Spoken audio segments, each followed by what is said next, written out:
Welcome all of you. तो आज के लेक्चर में हम डिस्कस करने वाले हैं हडूप के कुछ बेसिक टूल्स। हडूप का जो हमने इकोसिस्टम पढ़ा था ना लास्ट क्लासेस में, तो उसमें कुछ 12 और 13 टूल्स जो हैं वो हमने क्या किए थे, देखे थे। तो अभी मैं आपको एक्सप्लेन करने वाली हूँ। बेसिकली इस लेक्चर में जो मैं डिटेल एक्सप्लेनेशन आपको देने वाली हूँ वो है हमारा पिगलैटिन। इसके बारे में मैं आपको बेसिकली टूल्स के बारे में बताने वाली हूँ। है ये दोनों ही टूल, पिगलैटिन भी एक टूल है उसका और HiveQL भी एक टूल है।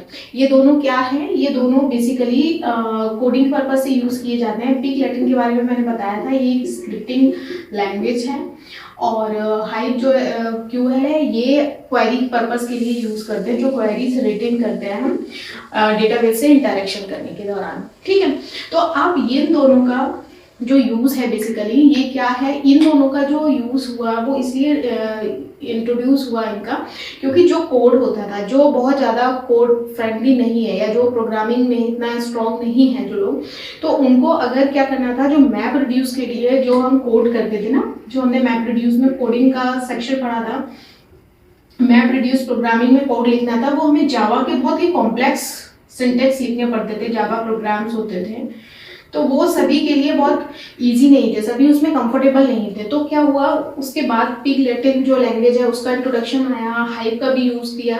वो इस पर्पस के लिए किया कि इसमें जो कॉम्प्लेक्स कोड लिखना पड़ता है उसको हम रिड्यूस करके उसी कोड को, वही कोड जो मैप रिड्यूस में है उसको हम या तो पिगलैटिन की उसमें लैंग्वेज के फॉर्म में लिखें या फिर HiveQL। अब मैं आपको पिग के बारे में बताती हूँ। पिगलैटिन के अंदर क्या था, इसमें एक तो इसका जो कोड है, लाइन ऑफ कोड जो हम इसमें लिखते हैं, एक तो लाइन ऑफ कोड जो है वो रिड्यूस हो गया।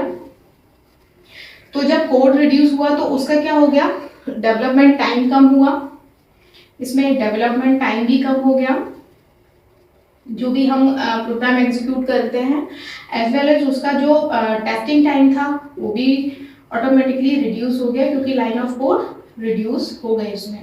और बेसिकली इसको जो प्रोग्रामिंग जो पिगलैटिन जो है, ये जो है कहीं हद तक इसका जो सिंटेक्स है वो SQL से लिए गए हैं, बट काफ़ी वेरिएशन भी है उनमें। एग्जैक्ट SQL के सिंटेक्स तो नहीं है, लेकिन हाँ SQL के सिंटेक्स के हिसाब से है, वेरिएशन है।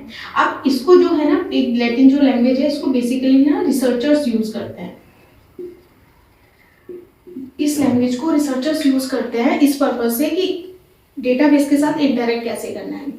जावा के प्रोग्राम को अगर हम नहीं यूज करना चाहते हैं, मैप रिड्यूस में लिखना चाहते हैं, तो हम इस लैंग्वेज को भी यूज कर सकते हैं इन प्लेस ऑफ राइटिंग जावा के कॉम्प्लेक्स जो कोड होते हैं उसके रिगार्डिंग। आप थोड़ा सा इसके बारे में हम डिटेल देखते हैं थोड़ा सा कि इसके साथ हम किस तरीके से डील कर सकते हैं। अभी के लिए इस लेक्चर के लिए अभी मैं आपके साथ में हाइव को डिस्कस नहीं करूंगी, हाइव हम नेक्स्ट लेक्चर में करेंगे। अभी सिर्फ हम फोकस करते हैं इसके फीचर्स पे कि इसमें क्या क्या फीचर्स थे जो कि हम फिर जावा प्रोग्रामिंग की जगह हम इसको यूज करते हैं, क्योंकि इस लैंग्वेज के साथ में, डेटाबेस के साथ में इंटरेक्शन थोड़ा सा इजी है और इसको जिसको कोडिंग इतना परफेक्टली नहीं आती है वो भी इस लैंग्वेज को यूज कर सकते हैं जब भी हम हडूप के फ्रेमवर्क के साथ में एसोसिएट होते हैं।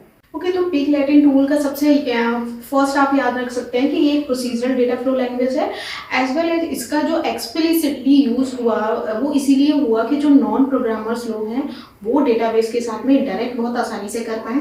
इसको जो सिंटेक्स आप बोल सकते हो, इसका जो भी राइटिंग का सिंटेक्स फॉर्मेट है वो काफ़ी हद तक तो SQL जैसा है, लेकिन उसमें काफ़ी ज़्यादा वेरिएशन भी है। एग्जैक्ट SQL आप नहीं कह सकते हैं। दूसरी चीज़, ये जो पिगलैटिन लैंग्वेज है बेसिकली इसको सबसे ज़्यादा फ्रिक्वेंटली यूज़ कर सकते हैं जो प्रोग्रामर हैं वो यूज़ करते हैं, जो रिसर्चर्स हैं जो रिसर्च करना चाहते हैं डेटा साइंस के फील्ड में एंड ऑल, तो वो भी इस लैंग्वेज के साथ में यूज़ कर सकते हैं। उसको डेटा को एनालाइज और डेटा को स्टोर करने के लिए यूज़ करते हैं। उसके बाद ये जो रन कहाँ पे होता है, ये जो क्लाइंट साइड पे जो क्लस्टर्स होते हैं, क्लाइंट एंड पे जो क्लस्टर है वहाँ पे इंप्लीमेंट होता है। जो पिगलैटिन लैंग्वेज बेसिकली होती है ये क्लाइंट साइड पे जो क्लस्टर्स होते हैं वहाँ पे इंप्लीमेंट होती है।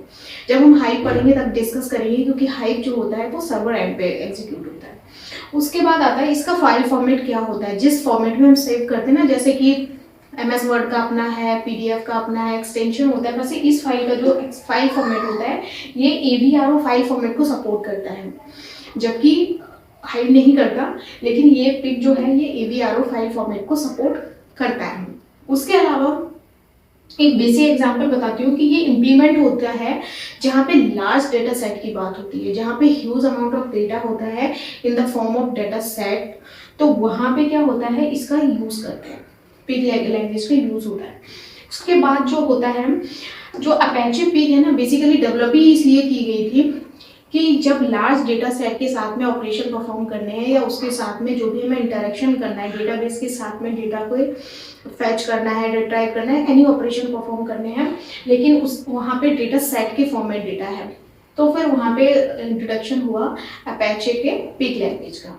अब आते हैं एक बेसिक एग्जांपल बताती हूँ मैं, रियल लाइफ एग्जांपल, कि याहू जो है, याहू मेल जो हम यूज़ करते हैं, तो याहू के साथ में सेम प्रॉब्लम याहू ने फेस की कि उसके साथ में जब उसके पास डेटा जो है एक्सपोनेंशियली बहुत ह्यूज अमाउंट में डेटा उसके पास आया, तो उस डेटा को प्रोसेस करना एज वेल एज उसको एनालाइज करना, रिस्पॉन्ड करना, ये सारी प्रॉब्लम इसने फेस की। क्योंकि क्या होता था, बिग डेटा के साथ में डील करना थोड़ा सा कॉम्प्लिकेशन फेज हुए, इसलिए जो याहू है इसने ये प्रॉब्लम को फेस किया कि इतने ह्यूज अमाउंट में अगर डेटा आ रहा है तो उसको कैसे स्टोर करना है, फिर प्रोसेस कैसे करना है, ये सारी प्रॉब्लम इन्होंने फेस की। तो ये इसके बाद ये सारी चीज़ें जो मैं बता रही हूँ, ये पिग के एडवांटेज भी आप कह सकते हो, और कुछ कुछ इसमें जो है वो इसके प्रॉब्लम्स भी हैं, तभी हमने हाइप पे स्विच किया। लेकिन बेसिकली इसका पर्पज़ ये था कि जो नॉन प्रोग्रामर्स लोग हैं, जो प्रोग्रामिंग बैकग्राउंड से बिलोंग नहीं करते हैं, उनको अगर किसी तरीके का इंटरेक्शन करना है तो वो इस लैंग्वेज का यूज़ करते थे। तो ये जब हम बात करते हैं तो ये जो है, ये एक तरीके से हमारी स्क्रिप्टिंग लैंग्वेज है, स्क्रिप्टिंग लैंग्वेज टूल है। तो यहाँ पे क्या होता है, ये स्क्रिप्टिंग प्लेटफॉर्म है जो कि बिग डेटा को एनालाइज करने के लिए और उसके साथ में ऑपरेशन करने के लिए इसको हम हडूप क्लस्टर जो है वो यूज़ करता है। जो हडूप जो क्लस्टर है ना, वो यूज़ करता है इसको। पिग लैटिन लैंग्वेज है हमारी,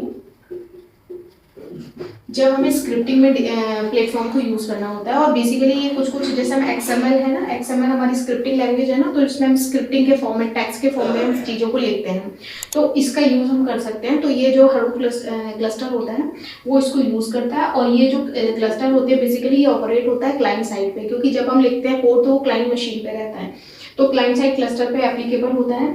और इसकी सारे फीचर्स मैंने बता दी है कि क्यों इंपॉर्टेंट है। लेकिन हाँ, जब अगर हम हडूप फ्रेमवर्क की बात करें तो अगर बहुत ही फ्रिक्वेंटली आस्किंग क्वेश्चन है तो उसमें से एक आता है स्क्रिप्टिंग लैंग्वेज के बारे में जो है पिग लैटिन, और दूसरा जो अब हम डिस्कस करेंगे वो है हमारा हाइप SQL, जिसका शॉर्ट में फिर हमने हाइप QL लिखते हैं उसका वो भी एक तरीके का टूल है, और वो भी एनालाइज करने के लिए और प्रोग्रामिंग के कोड को रिड्यूस करने के लिए, टेस्टिंग टाइम को रिड्यूस करने के लिए और डेवलपमेंट टाइम को रिड्यूस करने के लिए ही यूज़ करते हैं।